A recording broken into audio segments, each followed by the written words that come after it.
ಮಾನ್ಯ ಡಿ.ಬಿ.ಜಿ ಅವರ ಮಂಕುತಿಮ್ಮನ ಕಗ್ಗವನ್ನ ಪ್ರೀತಿಯನ್ನಿಟ್ಟು ಆಲಿಸುತ್ತಿರುವಂತ ತಮಗೆಲ್ಲರಿಗೂ ನಮಸ್ಕಾರಗಳು.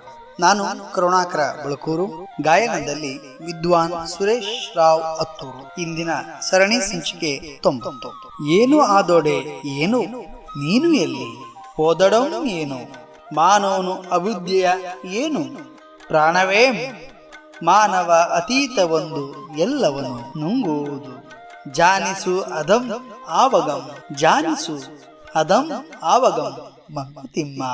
ಏನಾದೊಡೇನು ನೀನೆಲ್ಲಿ ಹೋದೊಡಮೇನು, ಪ್ರಾಣವೇ ಮಾನವೇನ್ ಅಭ್ಯುದಯವೇನು,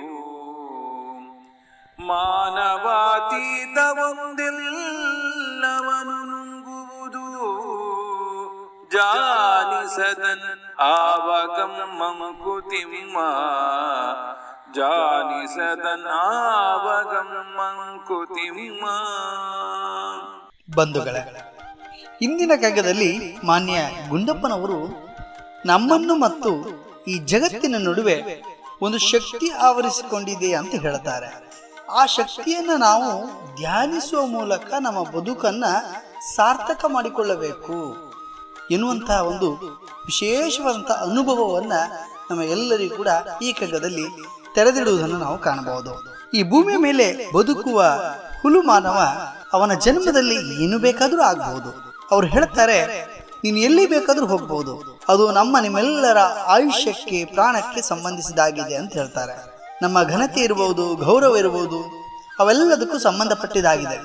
ನಮ್ಮ ಉನ್ನತಿ, ನಮ್ಮ ಅಭಿವೃದ್ಧಿ, ನಮ್ಮ ಏಳಿಗೆ, ನಾವೇನೇ ಒಂದು ಸಾಧನೆ ಮಾಡ್ತೀವಿ ನೋಡಿ ಈ ಜೀವನದಲ್ಲಿ ಈ ಭೂಮಿ ಮೇಲೆ, ಆದರೆ ಈ ಜಗತ್ತಿನಲ್ಲಿ ಮಾನವನ ಕೈಗೆ ನಿಲುಕದ ಒಂದು ಶಕ್ತಿ, ಅದು ಗೋಚರವಾಗಿದೆ. ಅದು ಗೋಚರ ಆಗೋದಿಲ್ಲ, ಕಣ್ಣಿ ಕಾಣಿಸೋದಿಲ್ಲ, ಆದರೆ ಈ ಜಗತ್ತನ್ನ ಆವರಿಸಿಕೊಂಡಿದೆ. ಆ ಶಕ್ತಿ ಎಲ್ಲವನ್ನ ಕೇಂದ್ರೀಕರಿಸಿಕೊಂಡು ತನಗೆ ಹೇಗೆ ಬೇಕು ಹಾಗೆ ಈ ಜಗತ್ತನ್ನು ಅದು ನಡೆಸ್ತದೆ. ಆ ಶಕ್ತಿಯೇ ಎಲ್ಲವನ್ನ ಆವರಿಸಿಕೊಂಡಿದೆ ಅನ್ನುವಾಗ ನಾವೆಲ್ಲರೂ ಆ ಶಕ್ತಿಯನ್ನು ಧ್ಯಾನಿಸಬೇಕಾಗಿದೆ. ಯಾಕೆ? ನಮ್ಮ ಬದುಕಿನಲ್ಲಿ ನಾವು ಎಷ್ಟೇ ದುರಹಂಕಾರದಿಂದ ನಡೆದುಕೊಂಡರೂ ಎಲ್ಲವೂ ನನ್ನದು ಎಂದು ನಾವು ಬೀಗುತ್ತೇವೆ. ಎಷ್ಟೋ ಬಾರಿ ಎಲ್ಲವೂ ನನ್ನಿಂದಲೇ ಆಗಿದೆ, ಎಲ್ಲವೂ ನನ್ನದು.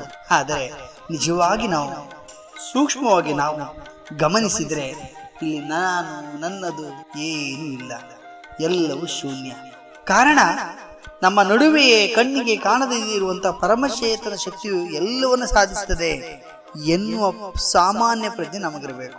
ಎಲ್ಲವೂ ನನ್ನಿಂದಲೇ ಆಗಿದೆ ಅನ್ನೋದಕ್ಕಿಂತ ಆ ಪರಮಚೇತನವಾದ ಶಕ್ತಿ ನಮ್ಮನ್ನ ನಿಮಿತ್ತವಾಗಿಟ್ಟುಕೊಂಡು ಅವೆಲ್ಲವನ್ನ ಮಾಡಿಸಿದೆ ಅನ್ನೋದನ್ನು ನಾವು ಒಪ್ಪಿಕೊಳ್ಬೇಕಿಲ್ಲಿ.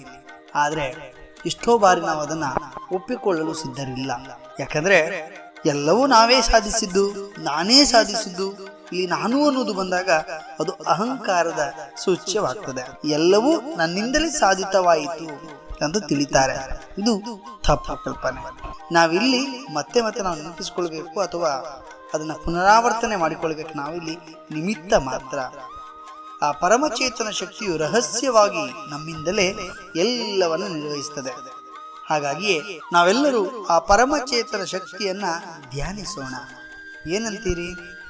ನಾಳೆ ಇನ್ನೊಂದು ಕಗ್ಗದೊಂದಿಗೆ ಬರುತ್ತೇನೆ. ಅಲ್ಲಿಯವರೆಗೂ ಮನೆಯಲ್ಲೇ ಇರಿ, ಆರಾಮವಾಗಿರಿ, ಮಾಸ್ಕ್ ಅನ್ನು ಧರಿಸಿ, ದೈನಂದಿನ ಚಟುವಟಿಕೆಗಳನ್ನು ನಿರ್ವಹಿಸಿ, ದೈಹಿಕವಾದಂಥ ಅಂತರವಿರಲಿ, ಆರೋಗ್ಯ ಸೂತ್ರವನ್ನ ತಪ್ಪದೆ ಪಾಲಿಸಿ. ನಾಳೆ ಇನ್ನೊಂದು ಕಗ್ಗದೊಂದಿಗೆ ಬರುತ್ತೇನೆ. ನಿರಂತರವಾಗಿ ಕಗ್ಗವನ್ನ ಕೇಳ ಬಯಸುವವರು ಯೂಟ್ಯೂಬ್ ಚಾನಲ್ ಅನ್ನ ಸಬ್ಸ್ಕ್ರೈಬ್ ಆಗಿರಿ. ನಮಸ್ಕಾರ.